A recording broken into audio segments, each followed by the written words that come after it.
Désir d'enfant, désir de l'enfant, justement, on en parlait. Et on va continuer à en parler avec Yves Perel de l'Agence de la biomédecine qui a réussi à nous joindre malgré un colis piégé dans le train. Merci beaucoup d'avoir bravé tout ce danger pour venir nous rejoindre.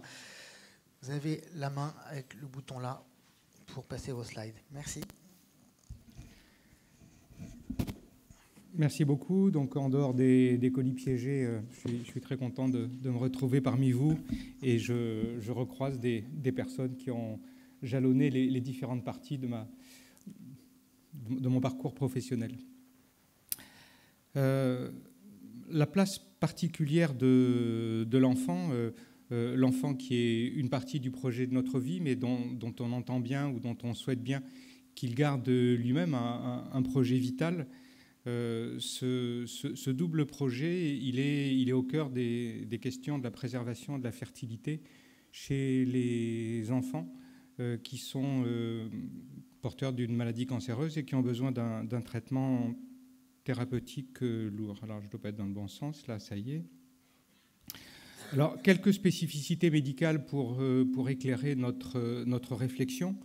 Donc, d'abord, des spécificités qui concernent les maladies présentées par les enfants, ce qui fait que l'impact sur la stratégie que vous allez mener en termes de préservation de la fertilité va être différente. La médiane des pathologies cancéreuses chez l'enfant, c'est 4-5 ans. Donc, c'est l'âge de la maternelle. On est dans une problématique de vision d'avenir et de vision de la fertilité qui est particulière. 80% des enfants guérissent de leur pathologie cancéreuse. C'est dire l'enjeu de ce qui est dans vos mains, de ce qui est sous vos lames et sous le microscope, puisque 80% de ces enfants deviendront adultes et porteront un projet de vie dont le projet de parentalité est une part importante.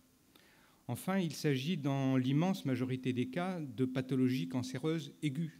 Les enfants, ils arrivent aux urgences, ils ont un souci, X ou Y, il n'est pas guéri depuis 48 heures, on ne comprend pas pourquoi, on fait une prise de sang, on le palpe, il a une pathologie cancéreuse. Je vous ai donné la répartition sur le camembert qui est un petit peu à droite. 1/3 des cancers de l'enfant sont des leucémies aiguës. Un petit quart, et c'est non négligeable, sont des tumeurs cérébrales qui, d'un point de vue endocrinien, d'un point de vue psychocomportemental, d'un point de vue thérapeutique, poseront des problèmes très spécifiques du point de vue de la préservation de la fertilité. 1/4 des pathologies cancéreuses sont des pathologies dites de blastème, des pathologies qu'on ne voit pas chez l'adulte, des cancers aigus, des neuroblastomes, des néphroblastomes, toutes les pathologies qu'on appelle des blastomes. Et donc ces pathologies sont des pathologies aiguës, elles sont toutes pressées. Il y a finalement 2 types de pathologies cancéreuses chez l'enfant, celles qui sont pressées et celles qui sont urgentes. Celles qui sont urgentes, il faut réagir en moins de quelques heures. La thérapeutique, c'est quelques heures. Il arrive à 18 heures et son traitement commence dans la nuit. C'est très habituel chez l'enfant. Et quand les pathologies ne sont pas urgentes, elles sont pressées, c'est-à-dire 2-3 jours, c'est le temps pendant lequel il faut faire le tour de la pathologie de l'enfant et débuter un traitement. Donc le contexte de début du traitement, retenez-le, est assez particulier.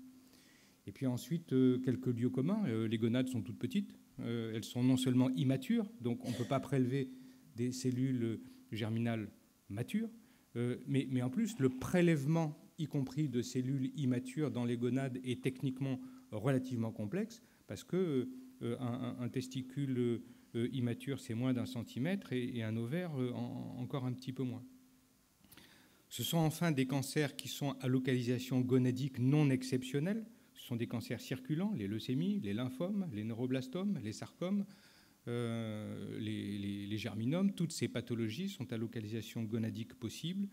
J'ai dit un mot des tumeurs cérébrales et des endocrinopathies secondaires aux pathologies, qu'elles soient cérébrales ou qu'elles ne soient pas cérébrales. Donc le contexte est très particulier et la toute petite part de camembert qui ne fait même pas 5 grammes, qui fait 1% des tumeurs de l'enfant, sont les carcinomes. Ce sont les tumeurs dont vous avez plus l'habitude chez l'adulte. donc des spécificités oncologiques très marquées du point de vue de la nature des pathologies et des circonstances de diagnostic dans lesquelles la problématique de conservation, de préservation de la fertilité va se poser. Ensuite, quelques spécificités scientifiques. Donc les cellules gonadiques ne sont pas en cycle, ce qui n'empêche pas la toxicité. Ça fait bien 40-50 ans qu'on sait que, y compris des cellules non en cycle, peuvent tout à fait et seront tout à fait impactées par les lourds traitements, très spécifiquement les alkylants. Que le risque en termes de fertilité, là aussi, il faut le penser différemment de celui de l'adulte. Ce n'est pas la fertilité dans les 5 mois qui suivent le traitement, ce n'est pas l'impact des poisons du fuseau, par exemple, qui est important en aigu, entre 2 traitements, mais qui, par contre, s'efface complètement dans le temps, où seul est pris en compte, doit être pris en compte, pour les enfants impubères, la toxicité sur le long terme. Je l'ai dit, pas de prélèvement d'ovocytes ou de spermatozoïdes, je parle des enfants impubères. Et le prélèvement essentiellement de tissu ovarien, celui qui est le plus courant, se fait en général sous célioscopie, parfois en même temps que l'exérèse tumorale, ce qui n'est pas rien dans l'approche thérapeutique d'un enfant qui a un neuroblastome ou un sarcome du rétropéritoine. Le tissu testiculaire, vous connaissez le sujet mieux que moi, c'est une problématique qui est débutante. Alors, qu'est-ce qu'il en est de la restitution de la fertilité ? Là aussi, il faut le voir de façon assez spécifique. Je vous ai mis le petit encart qui est issu de la review de Donnes de 2017 et qui montre le nombre d'enfants nés après préservation d'ovocytes ou de tissus ovariens chez des jeunes filles ou des jeunes femmes pubères, avec cette augmentation hyperbolique qui dépassait en 2017 150. Il est assez probable qu'on soit autour des 200 maintenant, je ne connais pas exactement le chiffre. Par contre, pour l'enfant, on reste à 0. Pour l'enfant impubère, traité pour pathologie cancéreuse, il n'y a à ce jour pas eu d'enfant né à partir de conservation de tissus ovariens. Il y a eu 2 enfants nés après allogreffe pour pathologie bénigne, ce qui pose des problèmes assez différents, une thalassémie et une drépanocytose. Une drépanocytose, la fille était considérée comme non pubère, mais elle avait quand même des signes de puberté depuis 2 ans. Et plus récemment, en Angleterre, une jeune fille thalassémique de 8-9 ans, au moment où son tissu ovarien avait été préservé. Notons que quelques filles thalassémiques allogreffées ont aussi des grossesses spontanées.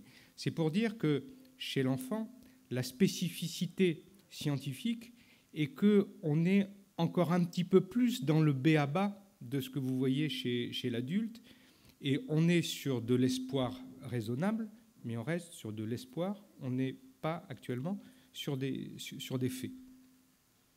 Ce qui fait que finalement, les stratégies de préservation de la fertilité, encore plus que chez l'adulte, elles prendront en compte le risque de gonadotoxicité du traitement qui est le traitement envisagé. Il est difficile d'imaginer d'enlever un ovaire à toutes les petites filles alors qu'on n'a pas encore l'argumentaire pour dire qu'on va y arriver. Et donc cette pensée sur le risque de gonadotoxicité et cette obsession de dire le risque il est petit, il est faible ou il est moyen, il est extraordinairement important chez l'enfant. Alors des spécificités, ça pourrait nécessiter 10 plaques, les spécificités individuelles, celles du jeune, pour lequel ensemble, le jeune lui-même, l'enfant, le bébé, ses parents, sa famille, ont la préoccupation de son avenir, tous concourent à penser son avenir, à essayer de le préserver, ce qu'on appelle ses capacités à la résilience, y compris physique, y compris en termes de fertilité. Les services d'oncologie pédiatrique se caractérisent aussi, vous l'avez vu, comme témoin d'un environnement qui est exceptionnellement dense.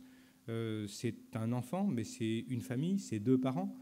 Quelquefois, c'est 2 parents et c'est 2 beaux-parents, ses grands-parents, ses frères et sœurs, les soignants, bien sûr, les bénévoles, les enseignants de sport. Ce sont tous ceux-là qui sont impactés et qui sont mobilisés autour de l'enfant de façon à viser la résilience et donc des conditions dans lesquelles vous pouvez rencontrer ces jeunes enfants qui sont soignés qui sont tout à fait extraordinaires. Et puis enfin, un point qui est quasi philosophique, donc là, c'est pas 10 plaques, c'est 10 tomes qu'il faudrait, sur le consentement de l'enfant à ce qui est malgré tout une intervention chirurgicale, une anesthésie générale allongée ou supplémentaire, pour un objectif qui n'est pas encore avéré, hein, qui est évidemment notre souhait profond, mais qui n'est pas encore avéré. Et finalement, pour l'avoir pratiqué, le recueil du consentement qui est essentiellement adressé à l'enfant, mais aussi aux parents à ce moment-là, ce n'est pas du tout quelque chose qui est compliqué. C'est même quelque chose qui est, j'allais dire, trop facile. Lorsqu'on fait le diagnostic d'une leucémie aiguë ou d'un neuroblastome, parler du projet pour dans 20 ans, c'est assez facile finalement. C'est tellement facile que ça pourrait presque en paraître déloyal, tellement les risques, y compris vitaux, sont importants dans les 10 jours qui viennent, ou tellement les risques d'amputation du genou sont non négligeables pour dans 1 an ou pour dans 2 ans, ou tellement les risques en termes de septicémie possible à l'entrée au secteur protégé est quelque chose qui est très, très immédiat et j'allais dire beaucoup plus palpable. Donc c'est pas difficile de parler de fertilité à ce moment-là. C'est simplement attention à ne pas paraître à côté de la plaque ou attention à ne pas simplement agiter des promesses de bonheur, des promesses de survie et des promesses de résilience qu'on n'est pas sûr de tenir. Et du point de vue de l'organisation, une organisation qui pour vous, est assez spécifique, c'est-à-dire vous n'allez pas être en contact avec 2000 équipes de chirurgiens et d'oncologie adulte. Il y a 30 centres spécialisés d'oncologie pédiatrique, dont des interlocuteurs que vous connaîtrez bien. En général, dans les CHU ou dans les grands centres anticancéreux, donc à proximité immédiate des centres de la fertilité, une société savante, des associations qui sont très présentes, très expertes, très discutantes, très insérées dans les services. Et puis, ces professionnels un peu particuliers, les oncopédiatres, qui sont à la fois des oncologues, mais qui sont aussi des internistes de l'enfant, ce qui fait qu'en règle générale, ils ont un intérêt pour la chose endocrinienne ou pour la chose psychologique et pour le projet d'avenir qui est assez important. Ce qui fait que finalement, dans le stock de tissus ovariens qui ont été prélevés depuis une quinzaine d'années, je crois que c'est environ 2000, il y a environ 2000 tissus ovariens qui ont été congelés dans cette optique. Il y en a la moitié, malgré la rareté extrême des cancers chez l'enfant, qui concernent des moins de 18 ans. Parmi ces 2000 tissus, il y en a plus d'un quart qui concernent des moins de 12 ans, des enfants impubères. Donc il y a une envie, il y a un souhait d'aller vers cette préservation de la fertilité qui est très intense. Un cas particulier pour l'adolescent, vous y reviendrez cet après-midi, deux points très schématiques. Finalement, les possibilités techniques de préservation de la fertilité chez l'adolescent qui est en train de développer sa puberté se rapprochent des possibilités techniques chez l'adulte. La prise en charge thérapeutique, elle se rapproche de celle de l'enfant, des leucémies, des tumeurs cérébrales, des maladies aiguës, des lymphomes graves et quelques carcinomes.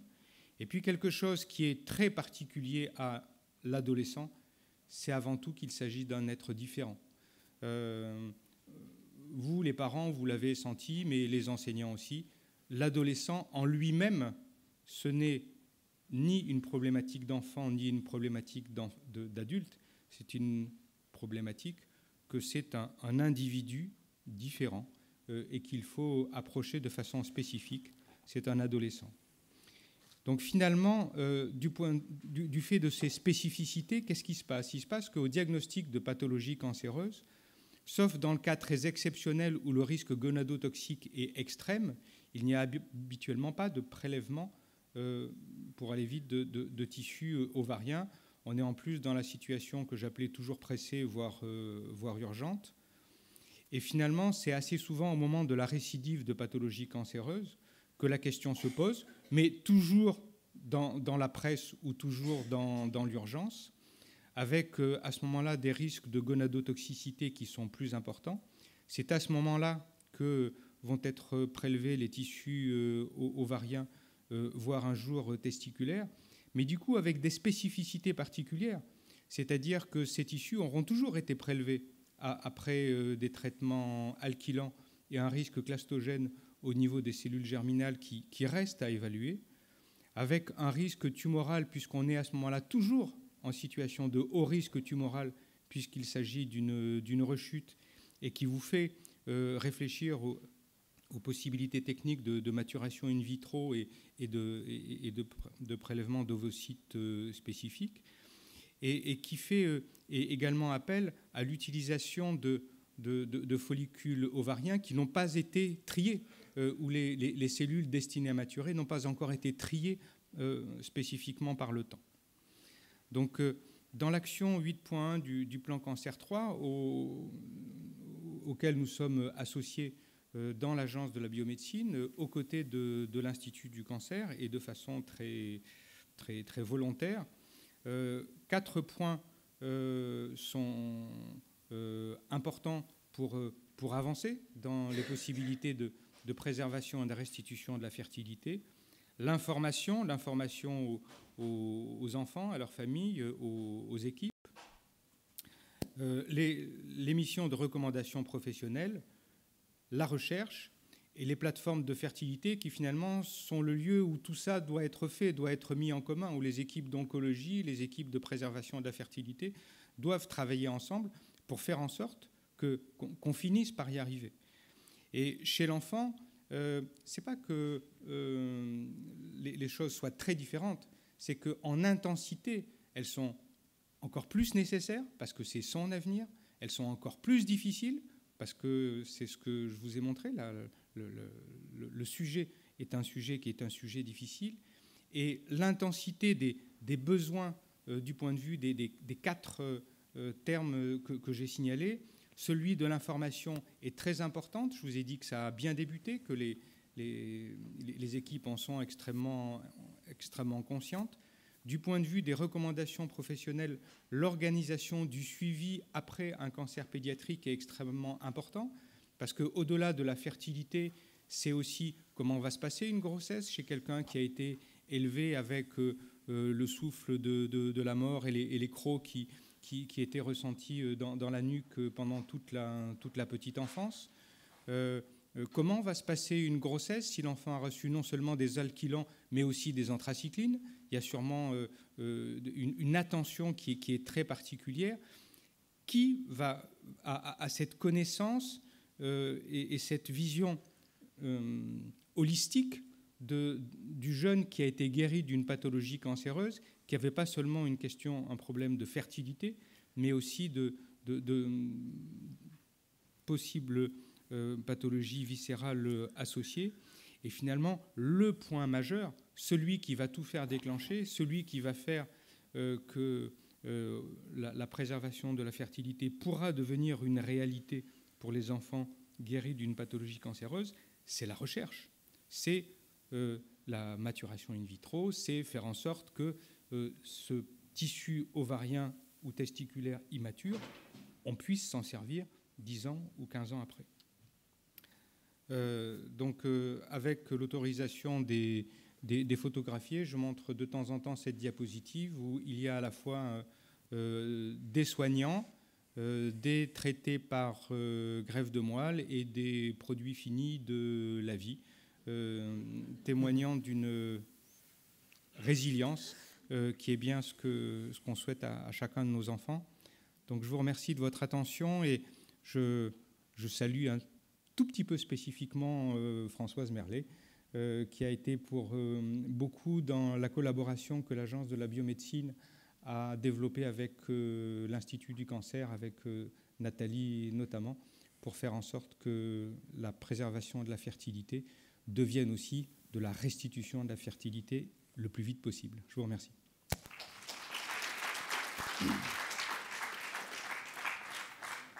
Merci beaucoup Yves Perel de cette intervention.